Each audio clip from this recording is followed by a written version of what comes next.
Today's World Insight with Wei. China responds with more tariffs on U.S. goods after similar U.S. measures on Friday. What's the time for both? And history of trade tensions between the world's biggest economies. The former Japanese Prime Minister talks about lessons from Japan's trade difficulties with the U.S. in the 1980s. 日本全体的にこの経済が沈滞化する。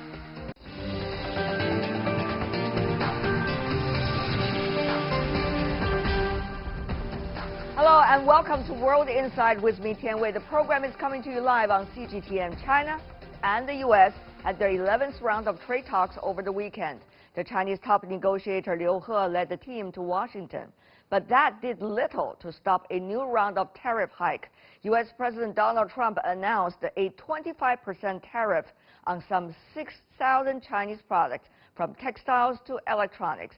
And China has announced to increase tariffs on the bulk of $60 billion worth of U.S. goods to three categories of rates between 10 to 25% starting June the 1st. Analysts say the tariff hikes on both sides could be a blow to chances of a breakthrough. Fresh tariffs threw a spanner in the works amid trade talks between China and the U.S. While both sides called the trade consultations constructive, the United States nevertheless raised tariffs on billions of dollars worth of Chinese goods over the weekend. In response, China has decided to raise tariffs on $60 billion worth of U.S. goods to 25%, 20%, and 10% starting June 1st. The move cast a cloud on the future of trade relations between the world's first and second largest economies. A study from a consulting firm called Trade Partnership shows tariffs could cost an average American family of four some $800 more every year, while it could also cut U.S. employment numbers by nearly 1 million. Though President Trump says the U.S. Treasury benefits from what he calls massive payments by China, his economic advisor Larry Kudlow admits this is not exactly the case. So the president says it pays the tariffs. They may suffer consequences, but it's U.S. businesses and U.S. consumers who pay, correct? Yes, to some extent. I don't disagree with that. Again, both sides will suffer on this. While this week's trade talks had setbacks, there's a silver lining. For instance, for the first time, Chinese Vice Premier Liu He outlined three major differences. Liu said the Chinese side believes all punitive tariffs should be taken down if an agreement is reached. He also said the two sides have yet to decide on a preliminary figure for purchases of U.S. goods. This is part of a deal made last year by Chinese and U.S. leaders in Argentina to enlarge China's imports and narrow its trade surplus with the U.S. The Chinese vice premier also said the text of a trade agreement must be balanced. He emphasized there are certain principles that China will not compromise on, such as dignity. Kudlow said the two leaders could meet at the G20 meeting in Japan next month. China says both sides should deal with the trade war with utmost rationality, but China is fully prepared to dig its heels in. Any country has its principles, and so does China. And we don't compromise when it comes to principles. Cooperation is the only solution now. I believe our two nations will work together in face of common enemies, and only by working together can we defeat them. Liu He also said China is pursuing a trade deal that's equal and respects the dignity of both sides. He added there are sticking points, but they have to be fixed with respect to the country's core concerns.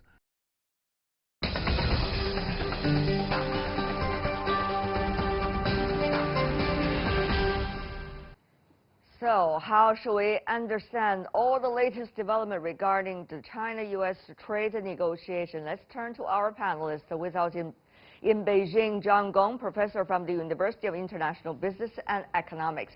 In Washington, D.C., we have Jeff Moon, a former U.S. Assistant Trade Representative. And also in Washington, Steve Pruitt, a managing partner at Watts Partner. In Chicago, we invite Yang Dali, a professor from the Department of Political Science from University of Chicago. Want to welcome the four of you gentlemen for being with us. Important day, I would say, since the two sides have already announced their initial reaction to the failed rounds of earlier talks. So let me go to you first, Professor Gong. China announced just hours ago of so-called reactions toward the U.S. increase of tariffs of Chinese imports. Would you say it's measured or it is big-scale comprehensive? I would say it's a measured response from three perspectives, I would say. Yeah. First of all, in terms of the amount, it is less than 1/3 of the total amount that the U.S. imposed, $60 billion. Of course, China's imports of American goods is a lot less than our exports to the U.S., but still, in terms of a total amount, I think it's not very large. Second, I think if you look at the rates that is applied, U.S. tariff is 25%. We are 10 to 25% in different ranges, right? And third, if you look at the date that this tariff is going to be, these tariffs are going to be applied, it's going to be June 1st.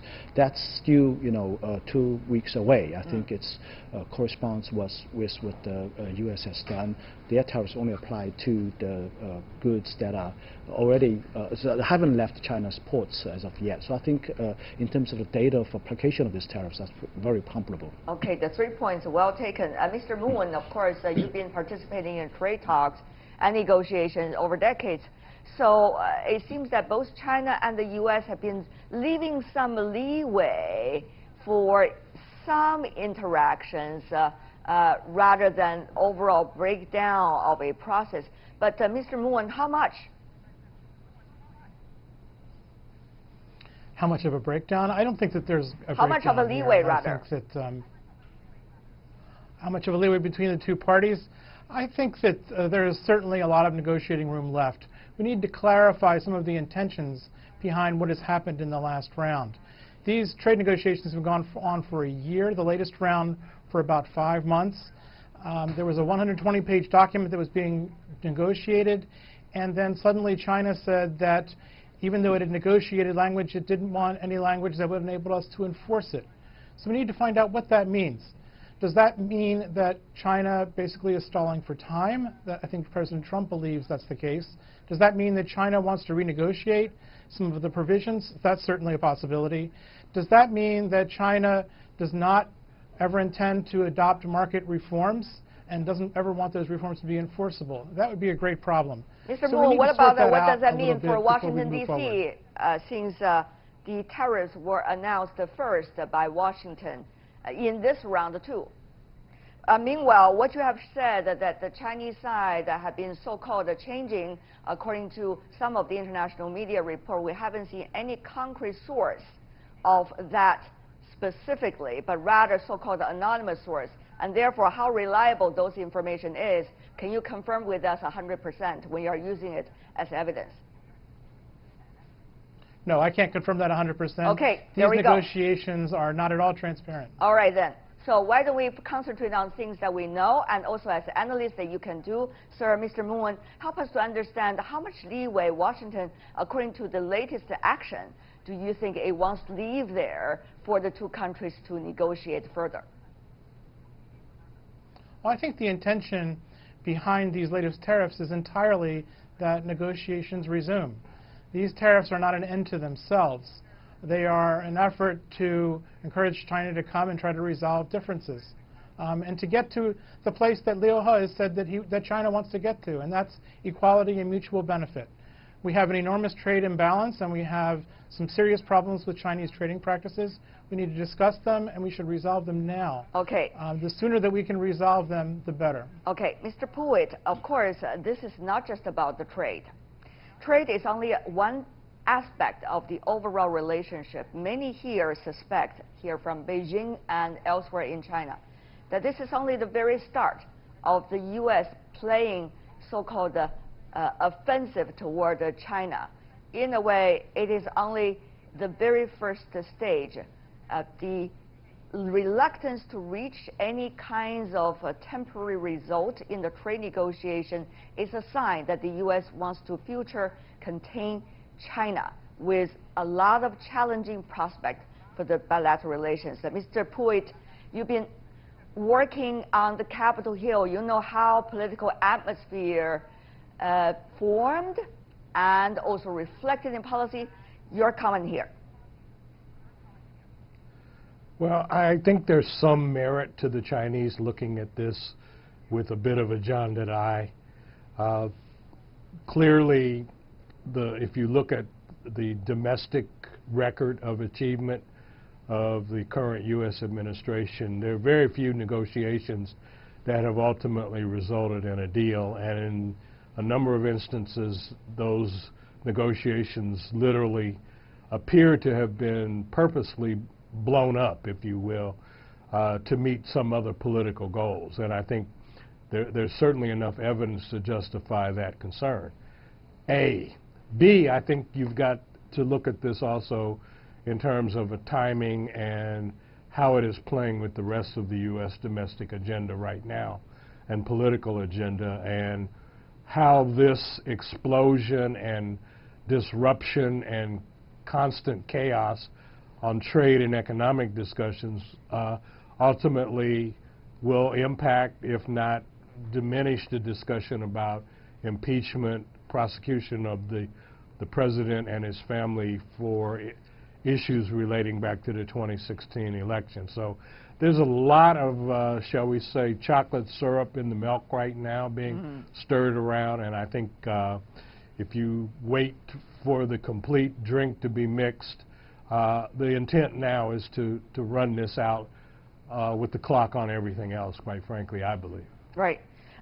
Well, understand. Professor Yang, I guess as a political science professor, that is also echoing with you. But Professor Yang, to push a little bit more about that, as important as it is to look at the U.S. domestic politics, of course, China cares more about this bilateral relationship, particularly the trade relationship. So under the current circumstances, on the one hand, China, as it said, cannot bite the so-called bitter fruit, and also kowtowing to external pressure. That's according to the Chinese Foreign Ministry. But on the other hand, China does want to have a constructive relationship with the U.S., whether you call it competition or cooperation, but certainly constructive in a way. So how do you think the next stage of trade negotiation can proceed at all under the current circumstances? Well, that's why the last round is so important, because both sides want to be seen domestically by respective constituencies to be seen as fighting hard for their national interests. So in that sense, actually, for negotiators from Beijing and from Washington to be making posturing in such a way allows them to go back and say, look, we've fought very, very hard. The danger, of course, is they get stuck and they cannot make further progress. But for the moment, as the previous commentators have noted, already both sides are leaving some room for further negotiations. So I think the key is that both sides cool down a little bit after this round of rhetoric and then begin to assess and make feelers and try to figure it out, especially ahead of the G20 meeting later in June. So in that sense, actually, both sides would have been able to say, well, we have worked so hard and we have tried the best we could, but at the same time, we can come for some sort of a compromise. Right. Mr. Moon, I want to go to you first before I have the other Chinese guests to respond to this. The stock market certainly has already reacted quite actively since the last weekend, the U.S. round of tariffs, and now China responds with more tariffs. And many wonder, particularly from the business community on both sides and beyond, if this is going to be the norm, or rather the new norm. If it is, after different rounds of negotiations, there's going to be uncertainty, and then as a result, reactions coming from both sides. And this is only China-U.S. negotiation. We're also seeing Japan-U.S. negotiation and many other negotiations going on from now on. So is this going to be the new normal in a way for the international market? If that is, how dangerous would that be? I don't think that it will be the new norm. I think that the market is operating on very limited information, and there are frequently misunderstandings about the two markets in the two countries. I think that I think this negotiation will come to a conclusion. I think that we will reach some kind of a resolution, and at that point, things will calm down. But for the short term, things are going to be a bit volatile, I think. Yeah, volatile certainly is the word there. Mr. Gong, already chief economists coming from J.P. Morgan and some of the other major investment banks coming out and suggesting it's likely to be the new normal from now on, at least for some time to come. What do you think? What does that mean to the Chinese economy? Well, first of all, I tend to agree that it's going to probably take some time before we can reach agreement. Just by looking at Donald Trump's tweet, he said in the tweet, I mean, nowadays he's actually governing by tweeting, that is no rush to reach an agreement with China. That's what he said. And also, of course, he also said many other things in the tweet. Well, that's also true. Yeah. But I think I firmly believe now that he is really fixated on delivering some campaign promises. He's been actually pretty good record of delivering campaign promises, and the 25% tariff rate has been something he's been talking about a lot actually during his campaign. But the thing is, how volatile it will be, whether he's delivering his campaign promises or not, that's his own thing. But the thing is, the international market now, where we're talking about, investor sentiment now, we're talking about the confidence of the world economy, that's what we're talking about. Actually, I'm less concerned about market volatility as opposed to a right-out crash. That's I'm more concerned about, actually. I think volatility is something we can live with. I mean, the markets have been volatile for the last few weeks, and I think it's okay. The thing that I fear most about is both markets, as well as the whole world economy, is plunging into a recession, is getting to a disastrous results, which is totally unwarranted, in my opinion. Mr. Pruitt, of course, we witnessed volatility in the international market. That's nothing new. The international market is about volatility to begin with, but to artificially, in a way, putting on more pressure on a frequent basis to the international market and to the uncertainty of the world economy, China-U.S. included. Mr. Pruitt, what's likely to be the potential that we are talking about here? Well, I think the U.S. markets have already priced in. They did that in January of 2017 when the president was inaugurated. So I think going forward, the international markets have slowly, but are now more aggressively starting to price that volatility in. And I think there's strength in volatility, quite frankly. So like my previous colleague here, I'm not as concerned about the markets. I would be concerned about an outright crash, but the likelihood of that is still very low. I think the biggest problem confronting the international community is how do you clear the picture up from all the chaos that is part of the U.S. political discussion every day now. Going forward, what we're going to see, I believe, is more parts of the world will start to coalesce with each other and less with the U.S., which doesn't in the long term help our economy and will ultimately be a problem for, I would predict, the next administration to grapple with. That's, of course, the general and big picture you're talking about, Mr. Pruitt. Professor Yang, therefore, I go to you about another issue, a bigger one. China-U.S. trade negotiations is only one of those trade negotiations taking place right now. We understand right after this round of trade negotiation came to a pause, U.S.-Japan trade negotiations began. Meanwhile, Professor Yang, later in the year, WTO reform discussions will also be put on the agenda as we speak. So how will the sentiment and also the emotions, the volatility in a way of feelings coming from the U.S.-China trade negotiations having its impact on many other bilateral, multilateral trade discussions? Professor Yang.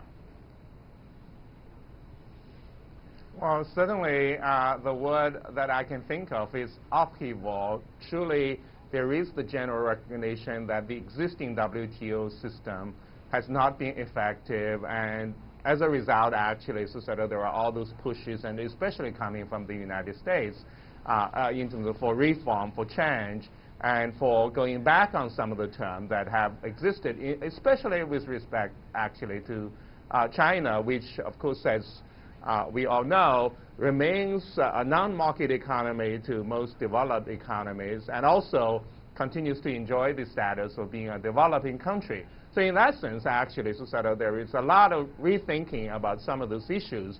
And in the meantime, I think the biggest danger from the Chinese perspective is to what extent, at this point, the U.S. could work with the other developed countries with respect to China. So far, of course, the U.S. has been opening, essentially been fighting against every major trading partner.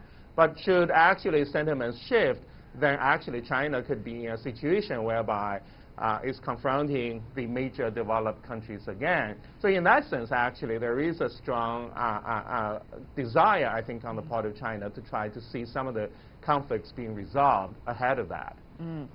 Professor Gong, before coming into the studio, Mr. Pui, do you want to put in something? I was just going to point out that that's very wishful thinking. There's no evidence in the current dialogues within this administration that would suggest that they're going to solve any of those other problems in a positive way. Unfortunately, as I said previously, the other parts of the world are going to have to start talking to each other and maybe reduce the conversations they're having with the U.S. I guess that's probably is happening. Professor Gong, before coming into the studio, I was talking to some of the important, shall I say, opinion leaders in the European countries. And one of the questions they've been discussing among themselves is whether they should continue or rather shifting their gears in terms of building a stronger ally relationship with the United States regarding trade particularly, or they should also look for other alternatives of partners in different fields. Professor Gong, though, to China, there is the issue of credibility, there is the issue of building trust, there is the issue of demonstrating China still opening up and reform itself so that the rest of the world will be able to welcome China even further as a partner. So under the current circumstances in the U.S.-China trade negotiation framework, how will China act and react? Will that really win support and confidence from the rest of the world? I'm a guess that is also a very important component of what's going on right now, Professor Gong. Yeah, well, I think China is still very much determined to be further integrated into the international order. To some extent, it's still very much led by the U.S. I think the Chinese government wants to, indeed, in earnest, wants to work out a solution, work out an agreement with the United States. But the problem is that, this administration in Washington, D.C. tends to have this, this hub and spoke architecture in mind. That is, preferring to deal things with everyone on a bilateral basis.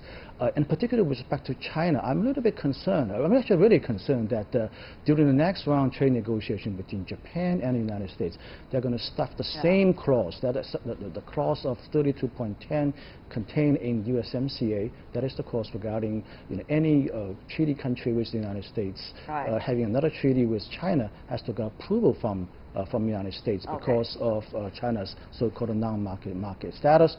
And I think the United States is going to do the same thing with its next round trade negotiation with South Korea, with Australia, and probably more difficult with European. Let me finish. And I think regarding the European attitude... We only have 30 seconds left. If you want to finish, 10 seconds, please. Okay. Yeah, I think from European perspective, they just look at the actions from the United States. The United States is taking action against the Airbus company, is threatening to impose tariffs on German exports of automobiles to the United States. So these actions speak for themselves. All right. Before we go, everyone, one sentence and one sentence only, please.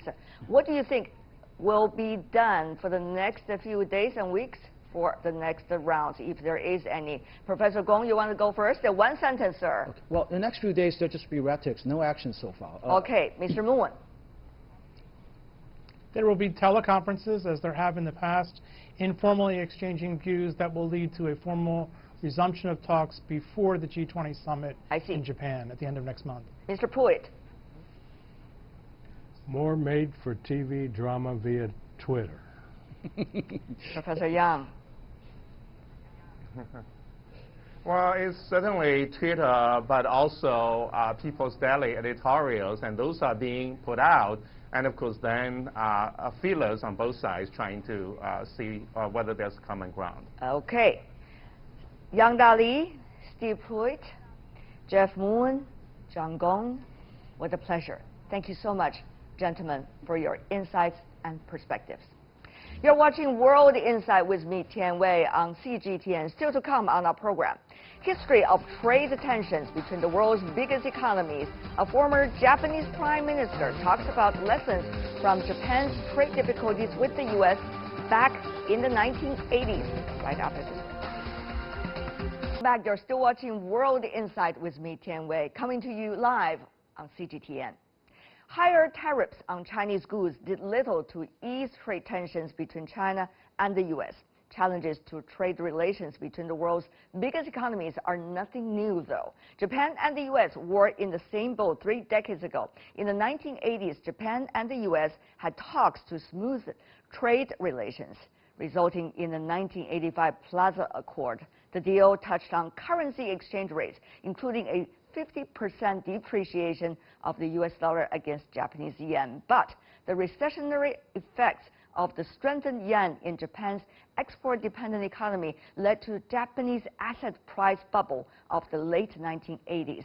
It progressed into a protracted period of deflation and low growth in Japan, known as the so-called lost decade. Earlier, I sat down with Yasuo Fukuda, the former Prime Minister of Japan. He shared his thoughts about China-U.S. trade frictions, as well as historical and current trade relations of Japan and the U.S. Take a look.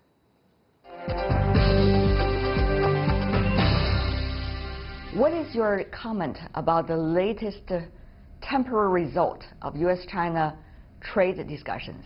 米国は中国に対してこの数年かなり厳しい対応をしてきている。 You see, the attitude of the United States against China has been very harsh in recent years. The trade war reflects the historic changes in the U.S. understanding of China. Well, that change is not necessarily a bad thing for China. After entering the 21st century, China has become a very large country, a strong country, and it has competed with the United States in many fields. With this in mind, China may not be a threat to the U.S. now, but for the U.S. it will definitely be a danger in the future.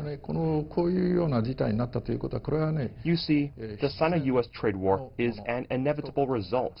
Such a conflict between China and the United States is likely to happen at any time. Japan has gone through such a thing in the past. Talking about Japan experiences to a certain extent what's going on between China and the United States now, it's very interesting because some have been having the impression that Japan would kowtowing to whatever demands that the U.S. would put out there for Tokyo over the past 20 to 30 years. But of course, maybe the Japanese see it a very different way. How would you interpret your approach over the decades dealing with the United States, particularly since the agreement on trade decades ago, which have a bigger impact on your economy for 20 years at least? もう今から35年、プラザ合意は35年前になります。 The signing of the Plaza Accord happened 35 years ago. There was a big debate in Japan about what kind of route Japan chose to pursue in relations with the United States. Since the signing of the Plaza Accord, Japan's economy has been greatly affected by the appreciation of the yen.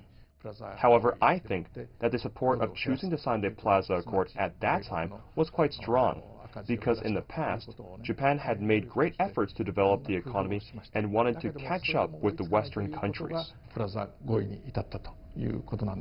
Probably around 1981, Japan's auto exports to the United States have caused concern in the United States. Then some automakers like Nissan cautiously reduce exports to the United States. But the Japanese government did not order Nissan to do so. The situation that time was the car manufacturer worried that excessive exports to the United States will affect relations between Japan and the United States. But in that end, Japan and the U.S. still signed this agreement. You said earlier that you had a lot of respect for the agreement signed 35 years ago, and yet we all know that had a huge impact on the Japanese economy. Many believe negatively for the past 20 years at least. And you were the prime minister, you know that, because the economy of the time were in a very difficult situation, but you yourself could not have any control of it.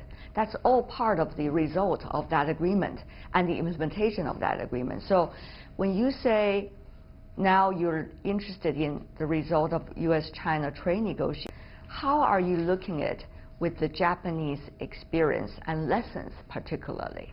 プラザ合意はこれはね極めてドラスティックな為替レートの変更を伴ったんで The す。 Plaza Accord is a complex and comprehensive decision-making process. The direct result of the Plaza Accord is the appreciation of the yen. The impact of the appreciation on industrial SMEs is very serious, because SMEs support the development of large enterprises, and it all resulted in the Japanese economy's problems. Of course, the Plaza Accord was the decision of the government at that time. At that time, the overcapacity caused by it produced more hot money, and also there was too much money in Japan and no place in the country to spend, so the Japanese began to buy overseas assets. They all went to the United States to buy buildings, and that made the Americans concerned. But now looking back, Japan's behavior then is a failure. 経済が沈滞化するとそういう傾向になりました。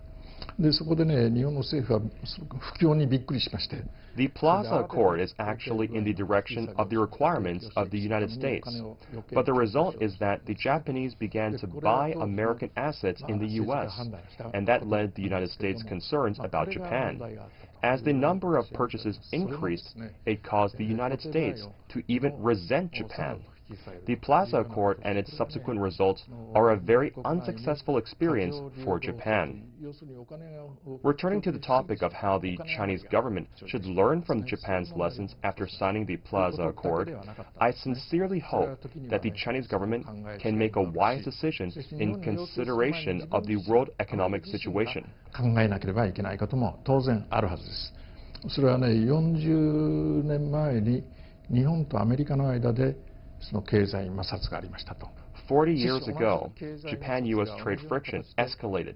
This time, the United States chose to oppose China, and Sino-U.S. trade friction ensued. In this case, I hope the United States should consider whether it has changed, because maybe 40 years later, there will be another new country who may become the target of the U.S. また激突しなければいけないという事態が起こりうるわけです。 As far as I understand, that there is a U.S.-Japan trade negotiation going on. Right after the temporary pause of the U.S.-China trade negotiation, the U.S. trade rep announced the schedule for the U.S.-Japan talk. What do you make of the general principle that Japan might want to hold in hand in terms of this kind of trade negotiation, given the fact that there are apparently disagreements between Japan and the United States about whether it's unilateral or multilateral world? まあ今日本に対する要求、これはやはり貿易黒字が日本は多いということ、これは同じです。ただ I don't know what kind of requirements the United States will ask for Japan, because Japan's economy volume is much smaller than China's. Probably only 1/10 of China's volume. In the current situation, for the Japan-U.S. trade negotiations, I really wouldn't know what kind of results will come out. Last year, the United States withdrew from the TPP. I don't really know what President Trump wants to do. The next negotiation is the real key. At the same time, we should also look at Sino-Japanese relations, Japan-U.S. relations, and Sino-U.S. relations from a long-term perspective. I especially hope to keep those relations on an even keel. Besides, wisdom is necessary in diplomacy. It is not that if I have power, if my country is strong, then I can make demands. The next step should be the two sides or several sides negotiate and make a sensible and correct choice. その相談をしっかりやってほしいと、賢い協議をしてほしいと思いますよ。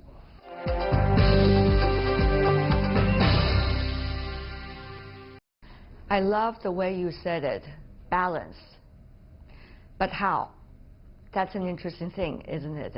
Is the balance you're talking about being described by some experts as Japan's strategic allied relationship with the United States continuing, while at the same time seek pragmatic cooperation and economic and trade gain, mainly with China? Is that the balance that you're talking about, or what kind of balance are you actually referring to? それはね、もちろんそうです。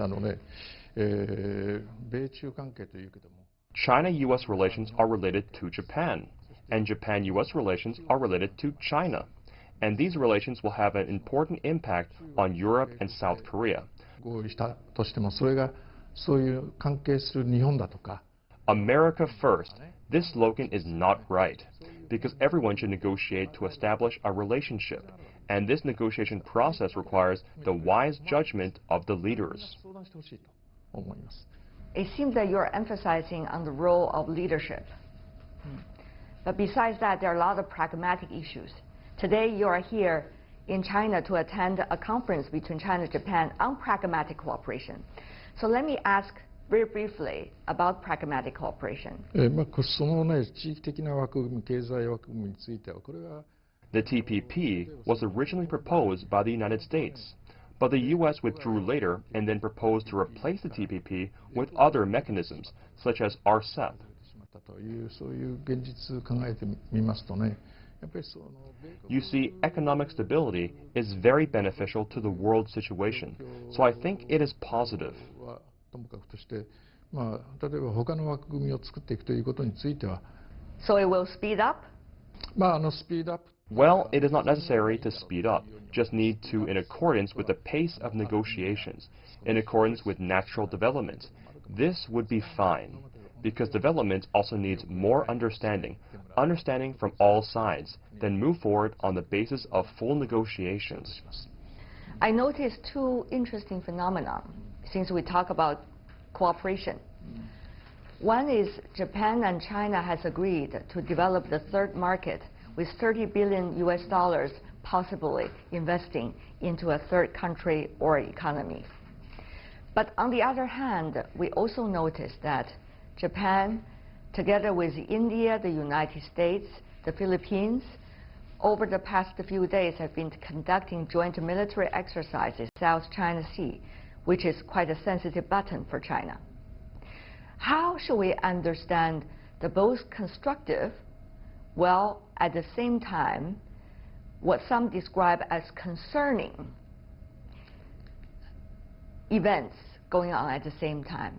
Is that the balance, Mr. Prime Minister, that you are trying to illustrate Japan today is having in mind? なんかその矛盾しているようなね、政策を日本が取っているか。You may feel that Japan's policy will be worrisome. You see, Japan is developing relations with many countries at the same time. So is China. Of course, China-Japan relations are very important. It is also needed to develop relations with other countries. When crafting foreign policy, a country needs to take a holistic view instead of looking at specific examples one by one. For example, we cannot say something is anti-China-Japan cooperation or something is a manifestation of China-Russia cooperation. バランスを取りながら、アメリカとの間では日米同盟、これはね。I just mentioned the issue of the Japan-U.S. alliance. It is obvious that the Japan-U.S. alliance is a military one. However, Japan has no alliance with China. There is a saying that Japan and the United States have an alliance, while Japan and China have a partnership. 同盟じゃなきゃなんだと。これはね、パートナーだというこういう表現が最近出てきてますけどね。そういう言い方もいいんではないかと思います。The last question, Mr. Prime Minister. Now, the Chinese side, the Chinese President Xi Jinping praised highly of the achievements of the last emperor of Japan. And now Japan has entered into a new era. the question really is also related to what we discussed today. Is Japan going to have a more sophisticated approach toward China? Will the way Japan is dealing with China, China-Japan relations, Japan looking at the world, evolving and changing as a result? Mr. Prime Minister, your wisdom. そういう平成から令和という時代に変わったんですけど。 You see, the Reiwa era is a historic transformation and a historical development, which has little impact on economic development. Just as New Year's Day means a new hope and a new atmosphere, the transformation from Heisei era to Reiwa has the same meaning. The Reiwa era developed on the basis of introspection on the Heisei era, because the Showa era is an unfortunate one, a time of wars. 気持ちを引き締める、そういう意味合いがあると思いますね。ですから平成から令和に変わったということの意味はまさにそういうことにあるのではないか。 Emperor Akihito very much cherished his father Hirohito's thinking about history.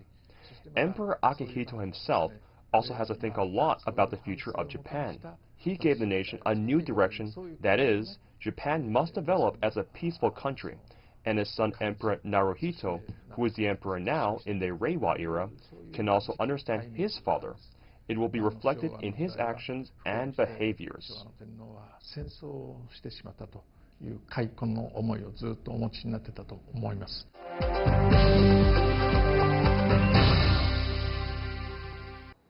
Our exclusive interview with the former Japanese Prime Minister on the sideline of a conference in Beijing about pragmatic cooperation between Japan and China, organized by Chinese Academy of Social Sciences. And that is all the time we have for today. If you'd like to see more, try to find us World Insight CGTN into your search engine, or check out our YouTube channel. You can also follow us on Twitter, Facebook, and Sina Weibo. From me, Tianwei, and everyone on the World Insight team, thanks for watching, and tune in again next time for more insights across China and across the world. Good night.